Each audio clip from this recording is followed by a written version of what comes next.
غسل جو ہے مثال کے طور پر ابھی کسی نے ہم سے دین کی بات پوچھی، اس میں اللہ اس کے رسول کا بھی نام آ جاتا ہے اور ہم بغیر غسل کے ہیں، تو کیا ہم جواب نہیں دے سکتے اس کو؟ سوال کریں گے آپ کا غسل نہیں ہے؟ حضرت مفتی اعظم ہند رضی اللہ تعالیٰ عنہ سے سوال کیا کہ بتائیے آپ نبی پاک صلی اللہ علیہ وسلم کی کتنی بیٹیاں، ان کے نام بتائیے. آپ چلے گئے اٹھ کے، تو سوال کرنے والے نے کہا ان کو یاد نہیں ہے، ان کو یاد نہیں ہے. دوسرے کتاب میں دیکھنے کے لیے گئے ہوں، جب وہ آئے تو ان کے داڑھی تر تھی، ہاتھ تر تھے، پیر تر تھے پانی میں. پوچھے گا کہاں گئے تھے؟ وہ کہا وضو بنانے گیا تھا. کہا کس لیے؟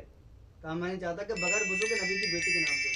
سبحان اللہ، بغیر وضو کے نبی کی بیٹیوں کے نام لیں، ماشاء لیکن اللہ، بغیر وضو بتائیں نبی کی بیٹیوں کے نام رکھتے تو الحمدللہ جس رب کی ہم عبادت کرتے ہیں اس کا نام کیسے دیتے ہیں بغیر غسل وضو کے؟ بے شک، یہ اہم ہے. موت کا فرشتہ دن میں 3 بار انسان کو دیکھتا ہے. جو روح قبض کرتا ہے 3 مرتبہ دیکھتا ہے انسان کو.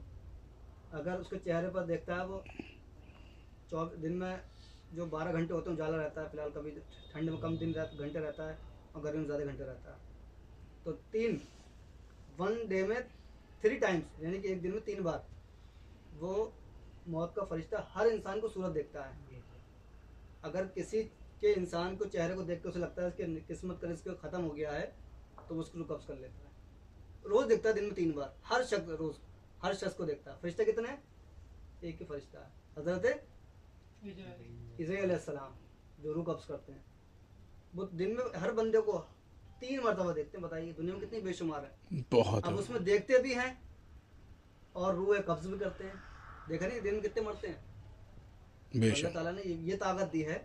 جب ایک فرشتے کو اللہ تعالیٰ نے یہ طاقت دی ہے تو نبی کو کیا طاقت دی ہوگی؟ بے شک، سبحان اللہ، سبحان اللہ، جب ایک فرشتے کو اللہ تعالیٰ نے یہ طاقت دی ہے، بے شک، پھر نبی کی شان کیا ہو سکتی ہے ہمارے؟ بے شک، اہم ہے.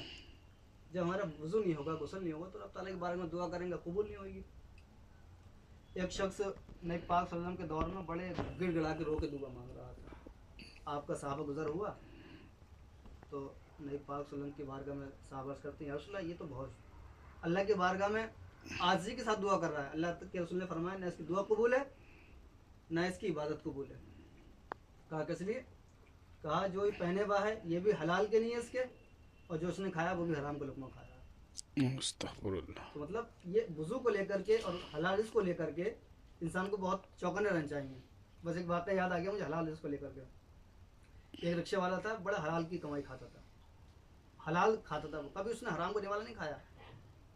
ایک دن وہ سنا رہا ہے، اس نے کہا چلو میرے ساتھ اور میرا سامان سونا ہے وہ میرے گھر تک پہنچا دو. رکشے والے کہا ٹھیک ہے.